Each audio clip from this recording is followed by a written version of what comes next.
Steve Gowdy sat in a comfortable chair on the top level of a darkened control room in the heart of Vandenberg Air Force Base. The setting resembled the NASA command centers in Houston and at Cape Canaveral, but was smaller and stocked with military personnel instead of civilians. Gowdy was in his late 40s. He wore a gray polo shirt and black slacks, his thin covering of sandy brown hair perfectly coiffed, but too thin to conceal his scalp beneath.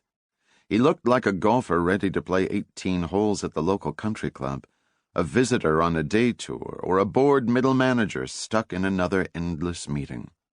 Only the tightly bunched wrinkles around his eyes and the unconscious drumming of his finger on the arm of the chair suggested he was paying close attention. Gowdy hadn't come to Vandenberg for a tour of the place, or to marvel at the technology, but to oversee the final stage of a mission so secret only 40 people in the entire world knew of its existence. The project was called Ruby Snow, which meant nothing, of course, but had a poetic ring to it that Gowdy appreciated. It involved an aircraft funded by the National Security Agency and operated by the Air Force and other members of the Defense Department. Aircraft was the wrong word, he reminded himself. The Nighthawk was a hybrid vehicle, part aircraft, part spacecraft. The latest in a long line of platforms descended from the space shuttle. It was the most advanced machine ever flown, and was finally returning to Earth after 3 long years in orbit.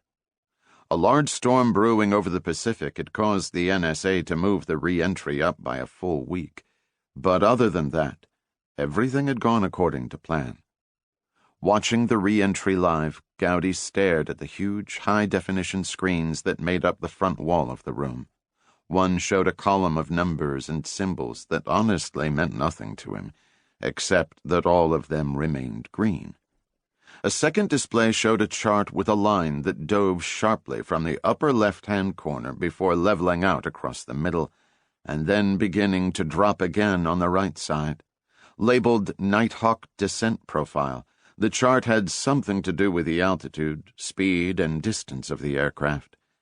But he kept his attention glued to the central display, where a global satellite map showed the Pacific Ocean and the west coasts of North, South, and Central America.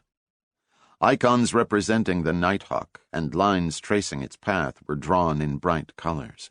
Because the Nighthawk flew in an unusual polar orbit, the re-entry path originated over Antarctica, cutting across the globe at a diagonal angle.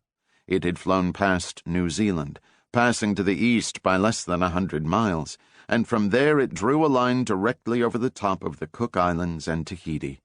It passed south of Hawaii, and its projection continued toward Vandenberg and the high deserts of California. It still had several thousand miles to go, but traveling at over 5,000 miles per hour meant less than 40 minutes before touchdown. An echoing call rang out over the loudspeaker system known as the Loop. "Vehicle is cleared, Max Q," an anonymous voice said. "Heat shield secure. Temperatures dropping." Max Q. That was a term Gowdy knew. A danger point. The point of maximum aerodynamic stress on the craft. A point where any weakness or damage would likely result in structural failure and loss of the craft. Hearing that the Nighthawk had passed Max Q reduced Gowdy's anxiety a bit.